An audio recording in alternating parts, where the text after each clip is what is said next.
La primera clasificación al sprint de la temporada 2022 ya ha tenido lugar en el Gran Premio de Emilia-Romagna, una clasificación al sprint un poco monótona, con cambios en las reglas como ya hemos comentado en este canal, así que vamos a intentar hacer el resumen de esta clasificación al sprint que comenzó con una primera vuelta bastante tranquilita, con un primer safety car provocado por Wang Yuzu, del cual primero hablaremos, y con un ganador que ha sido finalmente Max Verstappen. Max Verstappen se hace con la primera clasificación al sprint de esta temporada. Muy buena carrera del neerlandés, salía en la primera posición, perdió la posición en la salida por hacer una peor salida que Charles Leclerc, pero guardó mejor los neumáticos y en las últimas vueltas consiguió recortarle bastante, en la penúltima vuelta adelantarle, y en esa última vuelta consiguió sacarle muchísimo tiempo al piloto monegasco para acabar haciéndose con la victoria. En segunda posición Charles Leclerc salía en esa segunda posición y se ha acabado quedando ahí. Consiguió hacer una muy buena salida, una salida mucho mejor que la de su rival, consiguió ponerse en primera posición ya en la primera curva, pero como mencionamos acabó perdiendo la carrera.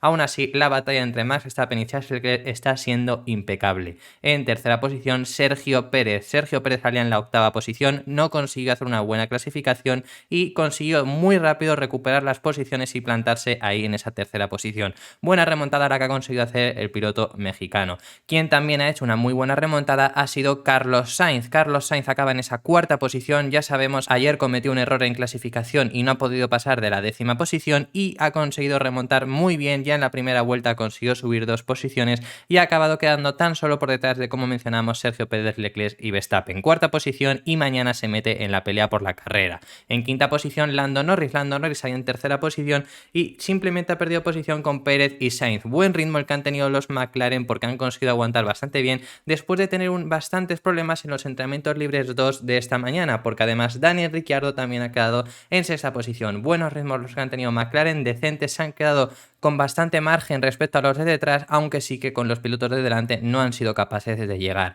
En séptima posición Valtteri Bottas lo ha conseguido hacer bastante bien, tuvo una mala salida, se puso en décima posición, pero a partir de ahí fue subiendo posiciones, ganó posición con Vettel, ganó posición con Fernando Alonso, ganó la posición con Kevin Magnussen y acaba en esa séptima posición. En octava posición Kevin Magnussen tenía la mejor posición de salida nunca de Haas, con la cuarta posición, pero los Haas decidieron salir con neumáticos medios. Eso hizo que no perdiera posición en la salida, pero sí que luego fuera una chicane móvil y fueran pasándole los pilotos, y al final acabar en octava posición, conseguir el último punto que se ha repartido en esta clasificación al sprint. En novena posición Fernando Alonso ha tenido problemas ya desde la vuelta de formación, tuvo ahí problemas, tuvo que recuperar esas posiciones que perdió porque no salió bien, luego la salida de verdad también salió bastante mal y perdió 2 posiciones, y luego no tuvo el ritmo ni siquiera para pasar a Kevin Magnussen con neumáticos medios. Fernando Alonso se queda a las puertas de los puntos en esta clasificación al sprint y mañana saldrá en novena posición. En décima posición Mick Schumacher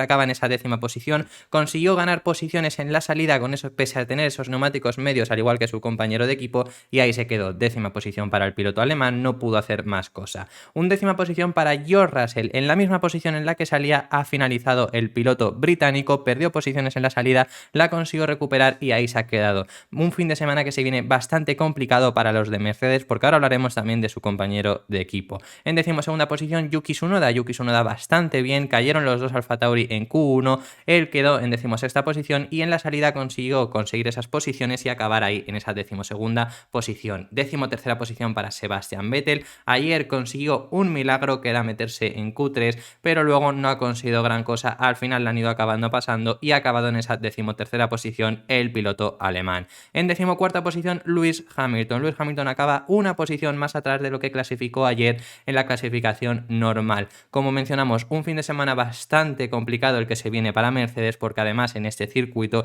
se les está viendo con un ritmo muy pobre, veremos si consiguen meterse en los puntos. En decimoquinta posición Lance Stroll, no ha tenido ni siquiera el ritmo para llegar a Lewis Hamilton, ha sido una chicane móvil. Y en decimosexta posición Esteban Ocon, que salía en las últimas posiciones, ganó ciertas posiciones también gracias a, como mencionamos, el accidente que tuvieron Wang Yuzu y Pierre Gasly, y Esteban Ocon se quedó detrás de Lance Stroll sin poder pasarle. En 17ª posición, Pierre Gasly tuvo el accidente con Guan Yu Zhou que acabó con el piloto chino fuera, se tocaron, Pierre Gasly pinchó incluso los neumáticos, tuvo que entrar bajo el safety car, estuvo en última posición y acabó recuperando 2 posiciones, simplemente las 2 posiciones que pudo, que fueron con en 18ª posición Alexander Albon que ya sabemos porque se le explotaron ayer los frenos, como habéis podido leer en Car and Driver, pues no pudo completar la sesión de clasificación, salía en última posición y simplemente ha podido ganar la posición a su compañero de equipo, que ha quedado en 19ª posición. Y último clasificado, Nicolas Latifi, con neumáticos medios, no ha podido hacer más, ganó la posición con Pierre Gasly cuando tuvo ese problema con Guan Yu Zhou, pero luego no ha podido aguantar más y ha quedado en última posición. Y en 20ª posición, el único abandono es Guan Yu Zhou, como mencionamos, se golpearon Pierre Gasly y él, no se sabe bien quién tiene la culpa, la FIA ha determinado que no requería ninguna acción y Guan Yu Zhou ha acabado en última posición, mañana saldrá en esa 20ª posición. Eso ha sido el resumen de esta clasificación al sprint de estas 21 vueltas que hemos vivido del Gran Premio de Emilia-Romagna, la clasificación al sprint, primera clasificación al sprint. Dejad en los comentarios vuestras opiniones acerca de la clasificación al sprint. ¿Os ha gustado más que las que vimos el año pasado? ¿Os han gustado menos? ¿Qué opináis acerca de la victoria de Max Verstappen? Dejadlo en los comentarios, que estaremos aquí en Car and Driver, encantado de leeros. Muchas gracias por haber visto este vídeo hasta el final y podéis seguirnos en Car and Driver en la web, que esta tarde tendréis todas las declaraciones de los pilotos más interesantes antes de la carrera de mañana.